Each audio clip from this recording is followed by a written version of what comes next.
Bismillahirrahmanirrahim. Assalamu alaikum. Dear viewers, welcome to another session of Yas Career Advisory Committee. Today we are here to discuss another discipline of pharmacy, that is hospital pharmacy. To discuss all the queries regarding hospital pharmacy, we invite Dr. Rabia Kamal as an educator. First of all, ma'am, I warmly welcome you in this session. Thank you for inviting me. Ma'am, tell us what is hospital pharmacy? Hospital pharmacy is a department of a hospital which deals with procurement, manufacturing, compounding, dispensing, labeling, testing and packaging, distribution of a drug within a hospital. It's a practice of a pharmacy within a hospital under the supervision of a professional pharmacist. Ma'am, what are the responsibilities and function of hospital pharmacy? Basic responsibility of hospital pharmacy is the dispensing of drug. Dispensing to the indoor patient. अब आपको पता है hospital में indoor patients भी होते हैं और outdoor भी पेशेंट्स भी होते हैं. तो हॉस्पिटल फार्मासिस्ट जो है वो इंडोर पेशेंट्स को भी डिस्पेंस करता है एंड आउटडोर पेशेंट्स को भी डिस्पेंस करता है. आउटडोर पेशेंट्स को वो काउंसलिंग सर्विस भी प्रोवाइड करता है जिसमें वो सारी इन्फॉर्मेशन मेडिकेशंस के अकॉर्डिंग जो है वो पेशेंट को देता है कि ये किस टाइम पे आपने लेनी है, कितने दिन में कितनी दफ़ा लेनी है, कैसे लेनी है, और उसके सारे एडवर्स इफेक्ट्स के बारे में उसको बताता है. और जितनी भी इंफॉर्मेशन रिगार्डिंग टू मेडिकेशंस होती हैं वो सारी आउटडोर पेशेंट को प्रोवाइड करता है. और हॉस्पिटल फार्मासिस्ट का जो है दूसरा रोल मैन्युफैक्चरिंग में आ जाता है. जैसे कुछ हमारे जिनमें लार्ज वॉल्यूम पेरेंट्रल्स होते हैं, स्मॉल वॉल्यूम पेरेंट्रल्स होते हैं, टीपीएन सॉल्यूशंस होती हैं. मैम, ये टीपीएन्स क्या हैं?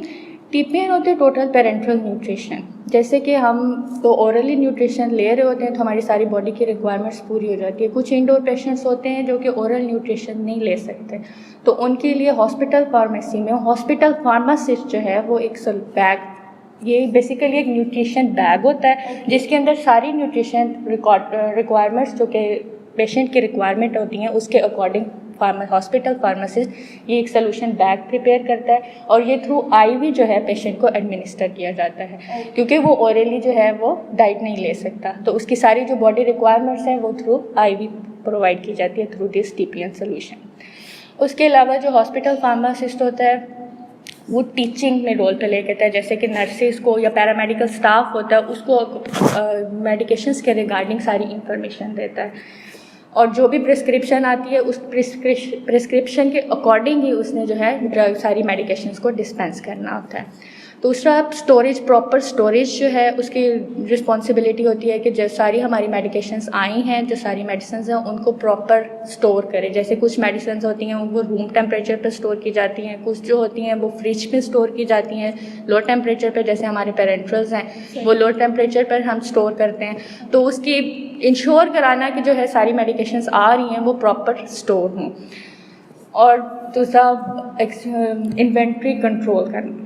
तो ये हॉस्पिटल मैनेजमेंट भी हॉस्पिटल फार्मासिस्ट या ये हॉस्पिटल फार्मासिस्ट की रिस्पॉन्सिबिलिटी होती है चीफ हॉस्पिटल फार्मासिस्ट की कि वो इन्वेंट्री कंट्रोल करे. इन्वेंट्री कंट्रोल जो होता है ये स्टॉक मैनेजमेंट होती है कि हमारे पास कितना स्टॉक आया है, कितना स्टॉक हमारी रिक्वायरमेंट है, कितना हमारे वार्ड्स में जा रहा है, और उसकी सारी स्टोरेज और उसके बारे में सारा स्टैटिस्टिकल रिकॉर्ड रखना कि हमारा किस किस डिस्ट्रीब्यूशन से जो है हम अपना स्टॉक मंगवा रहे हैं, कब उनका लाइसेंस हमें रीन्यू कराना है. ये सारी इंफॉर्मेशन जो हैं ये हॉस्पिटल फार्मासिस्ट रखता है. और कितना मतलब रिकॉर्ड जो भी आपका स्टॉक मैनेजमेंट है वो सारी हॉस्पिटल की आ जाती है, हॉस्पिटल फार्मासिस्ट की रिस्पॉन्सिबिलिटी में आ जाता है. और किस एक्सपायरी डेट चेक करना, फर्स्ट इन और फर्स्ट आउट वाला रूल अप्लाई करना है कि कौन से मेडिकेशंस पहले आ रही हैं उनको पहले यूज़ करवाएं, जो बाद में आई हैं उनको बाद में करना है, कि कौन से एक्सपायर हैं उनको डिस्कार्ड करवाना है. ये सारी रिस्पॉन्सिबिलिटीज़ जो हैं हॉस्पिटल फार्मासिस्ट की हैं. मैम, हमें बताएं की ऑब्जेक्टिव्स क्या हैं हॉस्पिटल फार्मेसी के? हॉस्पिटल फार्मेसी का की ऑब्जेक्टिव ये है कि जो सबसे पहले तो ये इंश्योरेंस कराना है कि पेशेंट्स को जो है right medication at right time और राइट डोज पे उसकी अवेलेबिलिटी को इंश्योरेंस कराना एंड पॉसिबल मिनिमम कॉस्ट पे जो है उसकी अवेलेबिलिटी को इंश्योर कराना. ठीक है. और मैम लास्ट में मैं आपसे पूछना चाहूँगी फार्मेसी की लेआउट कैसे होने चाहिए हॉस्पिटल में?